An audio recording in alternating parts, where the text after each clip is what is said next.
നിങ്ങളുടെ favourite shows ഇനി ഒരിക്കലും മിസ്സാവില്ല. ഇപ്പോൾ C5 കാണും നിങ്ങളുടെ ഫേവറേറ്റ് ഷോസ് തികച്ചും സൗജന്യമായി.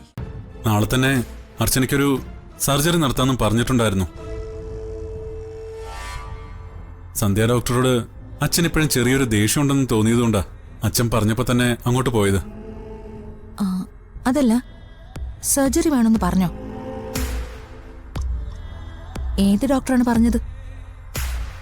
അഹമ്മദ് കബീർ എന്നാ ഡോക്ടറുടെ പേര് പറഞ്ഞത്. അഹമ്മദ് കബീർ? ആ അതെ, അങ്ങനെ തന്നെ ഡോക്ടറുടെ പേര്. ഇതുപോലുള്ള പല ആളുകളെയും ആ ഡോക്ടർ ചികിത്സിച്ച് ഫലം കണ്ടിട്ടുണ്ടെന്നാ പറയുന്നേ. ആ ഡോക്ടറെ കണ്ടപ്പോ മുതല് അർച്ചന വലിയ പ്രതീക്ഷയില.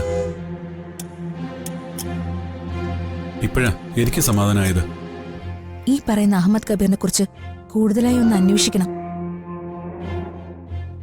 ഞാൻ ആ പേര് എവിടെ കേട്ടിട്ടുള്ളത് പോലെ. എന്താ ഡോക്ടർ, എന്തെങ്കിലും കുഴപ്പമുണ്ടോ? ഏയ്, കുഴപ്പമൊന്നുമില്ല. എങ്കിലും ഒന്ന് അന്വേഷിക്കാൻ പറഞ്ഞേ ഉള്ളൂ. വല്ലാത്ത കാലവും വല്ലാത്ത ആൾക്കാരും അല്ലേ, അതുകൊണ്ട് പറഞ്ഞതേ ഉള്ളൂ.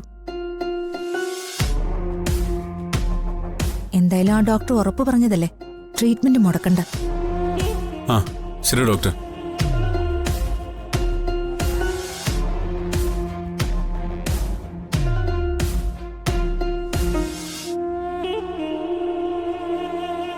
ഡോക്ടർ അഹമ്മദ് കബീർ, ഞാൻ എവിടെയോ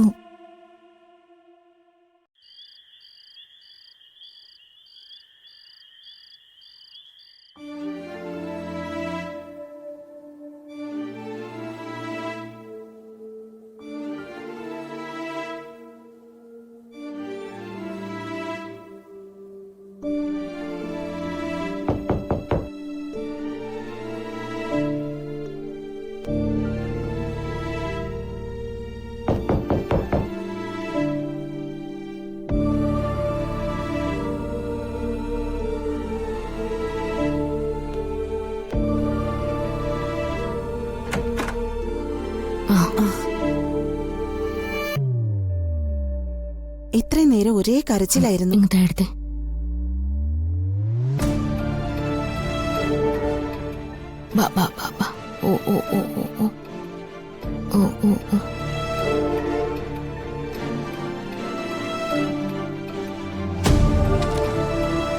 ഇനി എത്ര ദിവസം കൂടി മരുന്ന് കൊടുക്കേണ്ടി വരും?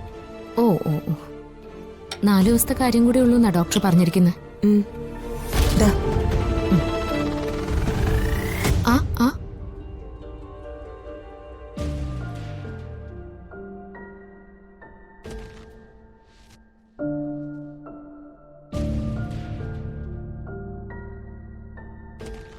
വേണ്ടായിരുന്നു, എനിക്കെന്തോ ഭയം തോന്നുക.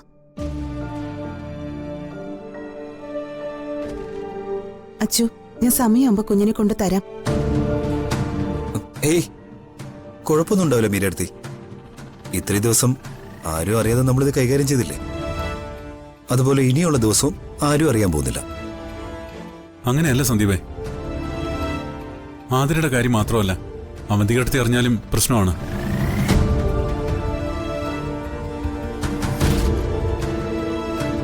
അതുകൊണ്ട് കുഞ്ഞുറങ്ങിയ ശേഷം മീരടുത്ത് കൊണ്ടുപോട്ടെ, നമുക്കിവിടെ വെയിറ്റ് ചെയ്യാം.